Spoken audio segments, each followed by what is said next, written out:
आर्थिक मराठा समाज जो आहे आर्थिक आणि सामाजिक मागासलेला आहे, त्यामुळेच आपण मराठा समाजाला आरक्षण 10% दिलं आहे आणि ते पुढे देखील टिकवलं पाहिजे ही सरकारची भूमिका आहे।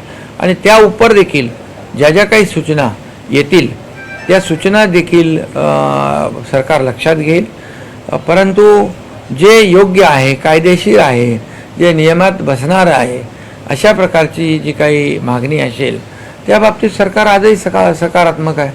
आमची देखील आणि मुख्यमंत्री महोदयांची आमची चर्चाही झाली की जे काही देणं शक्य आहे पण कायद्याच्या चौकटीत बसून, नियमामध्ये बसून, कुणाचंही आरक्षण कमी न करता, कुणाचंही नुकसान न करता जे जे काही देणं शक्य आहे ते त्याच्याबद्दल सरकार सकारात्मक। रंगेचं म्हणणं की गोळ्या झाडल्या तरी हटणार नाही, मात्र एकच दिवसाचं त्यांना आंदोलन करण्यासाठी मुभा देण्यात आली।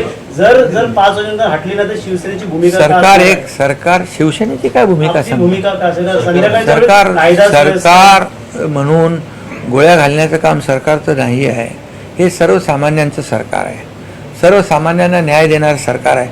म्हणून तर मी सांगतो ना की जे आम्ही दिलं ते जे आज टीका करतायत त्यांनी टिकवलं नाही, त्यांची भूमिका त्यांनी स्पष्ट केली पाहिजे की काय भूमिका आहे तुमची यांच्या आंदोलनावर। आणि जेव्हा आम्ही बैठकीला बोलवतो, जेव्हा मी मुख्यमंत्री असताना, तर बाहेर तर खूप काय बोलतात, समाजाला पाठिंबा बैठकीला येत नाहीत। ही असली दुटप्पी भूमिका का घेता? जी भूमिका आहे ती स्पष्टपणे घ्या। आणि म्हणून मराठा समाजाला न्याय देत असताना सरकार त्यांच्यावर कुठलाही अन्याय करणार नाही किंवा मराठा समाजाला न्याय देत असताना इतर कुठल्याही समाजावर अन्याय करणार नाही।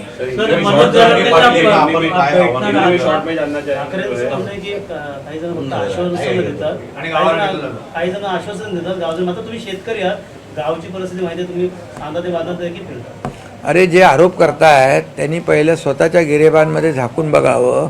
आम्ही दिलेलं आरक्षण, महायुतीने दिलेलं आरक्षण ते मुख्यमंत्री असताना टिकवू शकले का दुर्लक्ष केलं? मग मराठा समाजाबद्दल किती तुम्हाला कळवळ आहे, किती तुमची भूमिका दुटप्पी आहे? मराठा समाजाचं आंदोलन लाखांचं झालं त्यावेळेस कोणी टीका केली होती सामनामधून, कोणी टिंगल केली होती? आणि म्हणून त्यांना तर बोलायचा नैतिक अधिकारच नाही आहे। त्यांनी तर ते आरक्षण टिकवलं नाही जे देवेंद्र फडणवीस साहेबांच्या काळात दिलं गेलं होतं, आणि त्यानंतर ते आरक्षण रद्द झालं। मी मुख्यमंत्री झाल्यानंतर महायुतीने आम्ही पुन्हा 10% आरक्षण दिलेलं आहे। जे आम्ही बोलतोय ते करून दाखवतो, बोलायची पण हिंमत दाखवतात का ते? त्यांनी फक्त निवडणुकीची मतं घेण्यापुरतं ते राजकारण करतात। या ठिकाणी 5000 अधिसंख्य पदं, 5000 लोकांना नोकऱ्या देण्याचं काम कोणी केलं? हिंमत आम्ही दाखवली। त्यावेळेस देखील मुख्यमंत्री असताना काय हिंमत दाखवली नाही आता जे आरोप करतायत त्यांनी? आणि म्हणून त्यांनी आमच्यावर बोलण्याचा नैतिक अधिकार त्यांना नाही। ते सपसेल या मराठा समाजाच्या न्याय हक्कामध्ये अपयशी ठरलेले आहेत। चला, धन्यवाद।